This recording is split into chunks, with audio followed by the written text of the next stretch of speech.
have with us Mr. Kiran Kumar Alla, who is energy sector professional with 27 years of diverse experience in various functional roles across diverse sectors.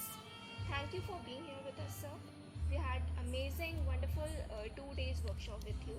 We have certain set of questions. The answer of this we would like to have from you. Sure. So, starting with question one, which is on your career challenges and lessons you learned. In the early years of your career, what were some of the biggest challenges you faced? How did you overcome them? And what lessons did you take away that have stayed with you throughout your journey? Wonderful. Thank you first, Purvi, and thanks to Simply Biz for coming to learn. Obviously the first challenge anyone faces is you study something, and then when you reach your workplace, you don't see anything that you studied in the workplace. So I did my electrical engineering, and when I reached the actual factory, there was nothing that I read and what was visible. So then I had to take a notebook, take a pen, and then start drawing things what I am seeing, right? So you try to make sense of what is expected of you. I think that's the biggest challenge, because you don't know. Right. You think you studied, did your subjects well, you passed with good marks and all those kind of things, but when you hit the reality of work, you really don't know what is happening. So that's the first challenge. I think most important thing for me was to believe in myself, right? So you have to believe in yourself even though you don't know anything. I think that's something is my key takeaway again and again in various kinds of roles and various kinds of industries that I moved. That believe in yourself. That's the first step. And I think then understanding what is expected out of you. That's the most important thing. Many times we come with expectations, right? So my learning is that first be willing to give than to ask, right? So once you are able to contribute, then the whole system will start supporting, right? And that is what I carry even now wherever I go, right? So start giving whatever you have. It could be something very, very basic.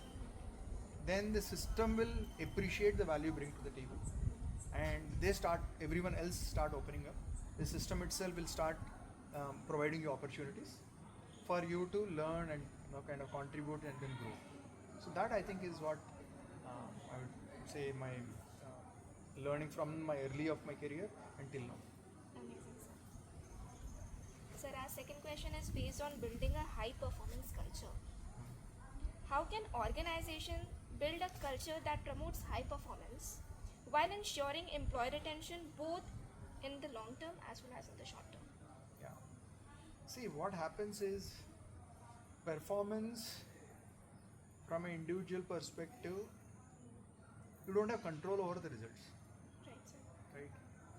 And system appreciates inputs, but ultimately it's the output that really matters, right?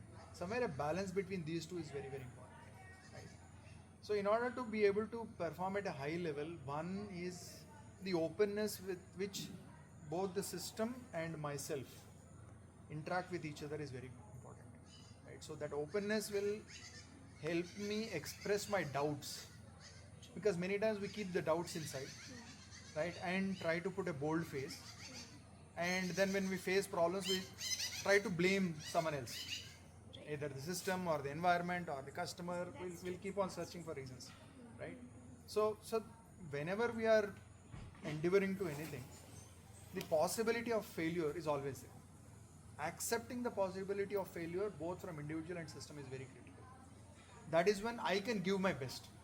When the system is not going to punish for my failures, right? I'm okay to experiment. I'm okay to try new things, right? So that is very important for me to rise to the high performance. From a system perspective, from a team perspective, one of the important things is setting the expectations very, very clearly, right? And accepting and agreeing to face failure together, right? That is when the system is also opening for new possibilities. Most of the time when we take up a task, we try to think about how did I succeed earlier. We try to kind of repeat it. but same formula doesn't work in new situation. It has some learnings, but you have to really understand the situation and then act accordingly. Sometimes we don't know, sometimes we know, sometimes you click in the first time, sometimes you don't. So continuous learning is very, very important for high performance. And lastly, I think one of the concepts that I personally like is the indicators of lead indicators and lag indicators. Lead indicators are before the result comes. So beginning of the quarter to end of the quarter, what is that I'm measuring on a daily basis? For example, if I'm in business development, am I able to approach the so-called my target customers, right? Or am I facing any challenges, right? Right. So these are lead indicators. The number of calls I make, the number of meetings I do, the number of proposals I send out. These are lead indicators. There is no result in this. But if I am able to hit my lead indicators regularly, the possibility of success will come somewhere. The lag indicators is after three months. Now I go and check, okay, whether did my strategy work, did I achieve the results, what worked, what did not work well. So that review is also important. So you have to have a plan, work according to the plan, and then review the plan. Right? So if you doubt yourself on a daily basis and try to change the plan every day, it's a lot of uncertainty. It's chaos. Unless there is something fundamentally wrong, stay with the plan. Be willing to make minor modifications, but don't try to kind of jump completely. Right? Don't try to do drastic changes. Believe in whatever you have planned, because in planning stage itself, consider everything. So, and having this team interaction, open interaction, is very critical, so that the team understands what they can do, what they believe they can stretch up to, right? And what their concerns are. One thing we don't discuss, particularly in offices, is our concerns, right? And what is not working well, we don't discuss. We are happy-go-lucky, we are nice to each other and all, but without becoming negative about the system or negative about the persons, if we learn a way to discuss problems, right, then I think we are setting a very positive trend, even in handling challenges. I think these are some important parameters I believe are required for achieving high performance, both individually and also as a system. Our next question is, what strategies can organization implement to ensure the systematic professional development of employees, especially in dynamic and multidisciplinary teams? Yeah, so that's an interesting question. See, the responsibility of professional development. My question always has been through my career is it my responsibility or is it system's responsibility or the organization's responsibility, right? Obviously, organization is the one which is giving me an opportunity, right? So I need an opportunity to develop, but at the same time, I have the capability to take initiative, because the system and the organization is huge. It has many things to handle at the same time. But for me, I have to perform, and at the same time I have to create opportunity to grow. Right? So if I'm able to perform my duties efficiently, effectively, and start creating bandwidth within my time, now I'm creating opportunity to learn. Now I have extra time, right? I can now horizontally grow. No one stops you from going and contributing to other things, right? So you are growing horizontally. Once you have slightly a lot of breadth, then opportunities come to you for complex tasks, right? So then whenever there is a growth opportunity, people look here and there and say, okay, who is the guy, right? Oh, so this guy is picking up quickly, let's send him, right? So that's how I got sent to many training programs early in my career. So my boss used to look here and there whenever any opportunity comes, so say, oh, this guy is smart, so let's send him. Amazing. Right? So you create your own opportunities. The system is willing, but at the same time, we have to make ourselves willing, and then we have to create that opportunity for ourselves. Right? So professional development, therefore, it's a two-way street. Organization will benefit, but individual will benefit immensely. For individual is 100% investment in self. For organization, they have so many people, right? Obviously, they can't handpick one or two, right? They have to invest in everyone, and they will invest wherever they are getting the maximum returns. So you be the best candidate available, then automatically you'll start growing. And that's what I would advise. Sir, our fourth question is, what qualities should young professionals like us focus on developing early in their careers to prepare themselves for future leadership role? So this question is based on developing future leaders. See, leaders are the ones who are handling uncertainty, right? Because they are at the front. Or they could be at the back and then helping everyone move. In both cases, they exactly don't know. One, they are facing either ambiguity about future, or they are behind. They don't know how the team is going to perform if they are supported. So in both cases, leaders are the ones who are owning the ambiguity. They are saying, "I'm behind you. Please move forward." For a team member, if they are doing a servant leadership kind of model, or a visionary leader without anything in his front is creating the vision and drive. Right? So handling ambiguity is one of the critical things that young people start learning, right?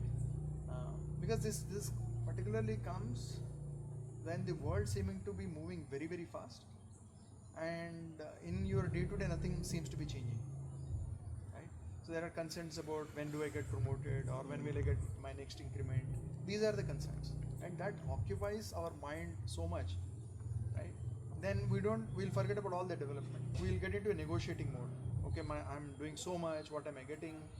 Right? I'm better than that person, what am I getting? I'm doing so much of additional work, what am I getting? So if you get into a negotiation mode, you'll never become a leader. You're like selling your stuff. When you sell, you'll only get that much. But when you are doing it without worrying about the future, when you are doing whatever best you can do, it is like investing. Right? Sometimes the investment doesn't seem to perform in the short run. Right? But here you are investing in yourself. Right? And once it starts performing, then it will yield you a lot of returns in terms of your personal growth. Right? So that is how you develop yourself to be a leader. So one, handle an ambiguity, and second, invest your efforts, time, right, by doing things that are outside your area. Right? Not just stick to your area, perform your tasks quickly, efficiently, whatever, and all that. That is basic. That is expectation. But then expanding yourself into other areas, not trying to be competitive with others, but more of a collaborative thing. Because when I go to a team, if the team is welcoming me and saying that, oh, please come, we are stuck with this, help us out, that is the biggest compliment I get. But imagine they say, oh, this guy has come now, he will take our problem and he creates his own solution and go and project to management, then they will not let me come. They will not open their mouth. They'll start looking here and there. Right? So not worrying about the result, but still contributing continuously is in a way my sense of investing in yourself, and that will help you grow as a leader in the long term. Right? Yeah. So this is our last question, which is based on leading team successfully. And it is, what are your suggestions for senior leaders on effectively leading teams, fostering collaboration, and driving success in a competitive environment? Yeah. See, the competitive environment, competitive aspect generally creates a certain sense of urgency, which is very, very good. Because without sense of urgency, we get lost in theory, right? And we keep on postponing for the ideal situation to arise. Competitiveness means you have to either move now or you lose the game. And that is a good part. But competitiveness sometimes also starts creating negative behaviors and attitudes. Instead of you focusing on your path, you start seeing how do I kind of ensure that others also don't go forward, right? So that is one thing you have to be careful about competing. So when you are competing, if your competitor wins, right, you should feel happy that okay, they also got business. The business has expanded. Your type of business has expanded. Now tomorrow you will get a better chance, right? So yeah, you need to learn what is it I can learn, what did I not do well, what did they do well. It's a great learning opportunity. Because when you win, you don't know what went well. Right. But when you lose, you actually can know what did not go well. So that's one important point, right? And then if you teams, in a team, everyone brings a different kind of energy. Now, some people will bring a lot of action energy, some people will bring thinking energy, some people will bring passion as an energy, some people bring questions as an energy, some people will just bring their silent contribution as an energy. So it's important to respect each of these different styles of contributions, right? And let everyone expand and grow in their roles, right? So the leader grows the teams by shrinking his role, and he has to do it by being aware of what is happening. If someone needs support, right, he should is it being available with to that person without really getting concerned that, oh, I'm wasting my time kind of attitude, or trying to say, okay, don't waste time, I'll finish it kind of thing. But even if it is required, taking time and sitting with the person and helping him understand and develop is an one-time investment, right?